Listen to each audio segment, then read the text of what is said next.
বেকাৰ হৈ গ'লে মানে বজাৰত বিক্ৰী কৰিবৰ কাৰণে অসুবিধা হয় পাব। এতিয়া আপোনালোকে প্ৰথম আৰম্ভ কৰিছে, ইমান বিশেষ দামো নধৰিব, এটা চাই চিতি দাম ধৰিব। বজাৰ ভিজিটলৈকো গৈছিলে, উদালি গৈছিলে, হৰ্ণবিল আৰু বৰ্ণিহাট গৈছিলে। এতিয়া ছাত্ৰ ছাত্ৰী মই আজিলৈকে পোৱা নাই। মই এইখিনিকে কওঁ যে বিভিন্ন ঠাইত প্ৰশিক্ষণ দি আহিছোঁ, কিন্তু ভেৰি ছাত্ৰ ছাত্ৰীসকল যিমানখিনি আগ্ৰহেৰে কাম কৰিলে, মোৰ যদি অসুবিধা হয় মই ফোনেৰে হ'লেও জনাই দিম।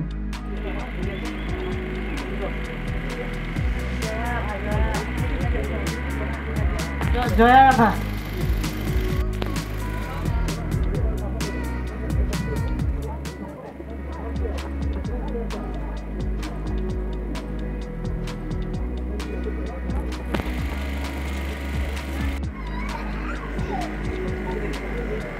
বিশেষকৈ মই ৱেষ্ট কামৰূপ ডিভিজন পৰেশ্বৰ আমাৰ ডিম্পিপৰা ডাঙৰীয়াৰ নেতৃত্বত ৰাভা হাছন কাউন্সিলৰ অৰ্থ সাহায্যত 1 মাহ মানে বেম্বুৰ হেণ্ডিক্ৰেফ্ট আৰু জুৱেলাৰী যি ট্ৰেইনিং ইয়াত এই বিহাৰবাৰ প্ৰশিক্ষণ হ'ল আৰু আজি সামৰণি অনুষ্ঠান।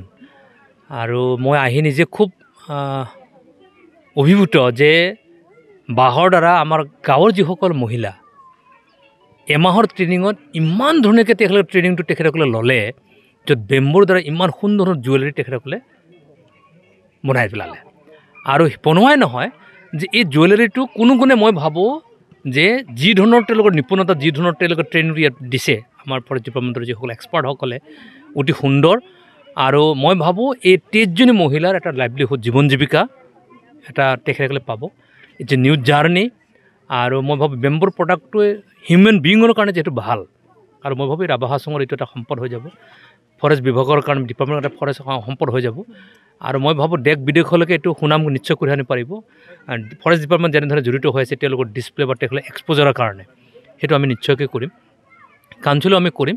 মুঠৰ ওপৰত আমি যি টাৰ্গেট আমাৰ আছে টোটেল মানে 5000 মহিলাক এম্পাৱাৰ কৰে ইটছ এণ্ড এভৰি ছেক্টৰত, এইটো এটা তাৰ ভিতৰতে পৰে।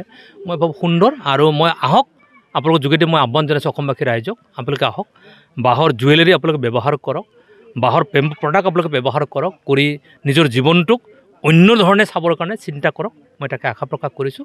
আৰু মই নিশ্চিত মহিলাসকলে যি আগ্ৰহেৰে তেখেতসকলে কামটো কৰিছে আৰু তেখেতসকলে ৰেজ কৰিব আৰু বহুদূৰ তেখেতসকলে আগবাঢ়ি যাব। এমহীয়া ট্ৰেইনিং আছিলে আৰু আমি মাষ্টাৰ ট্ৰেইনাৰ্ছ এগৰাকী নীৰজ শৰ্মা বাইদেউ, যাক বেম্বু লেডি অফ ইণ্ডিয়া বুলি জানে চবে, তেওঁ ফাউণ্ডেশ্যনে কৰিছে। আৰু আমাৰ বাইলুং আছে, তেওঁ শিৱসাগৰৰ মাষ্টাৰ ট্ৰেইনাৰ। চ' খুব আমি পজিটিভ ৰেছপন্স পালোঁ। ইয়াৰ আগত আমি 45জনক দিছিলোঁ, আৰু আজিৰ এইটো তেওঁলোকে 12 লাখ ইতিমধ্যে এবছৰত আৰ্ণ কৰিলে।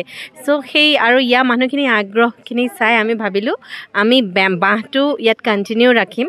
আৰু বাঁহে যদি এটা অল্টাৰনেটিভ চ'ৰ্চ অফ লাইভলিহুড মানুহখিনিক দিয়ে, তেতিয়া আমাৰ বহুত প্ৰেছাৰ যোনটো আমাৰ ফৰেষ্টে ফিল কৰে, এনক্ৰ'চমেণ্ট ৰিলেটেড হওক বা চেণ্ড মাইনিং হয়, নিশ্চয় কমিব ভৱিষ্যত। সেইটো এটা আশা ৰাখি আৰু আমি ইন ফিউচাৰ যে আৰু মানুহক কৰি এটা ডাঙৰ ক্লাষ্টাৰ বনাব পাৰোঁ, সেইটোৱে আশা ৰাখিছোঁ।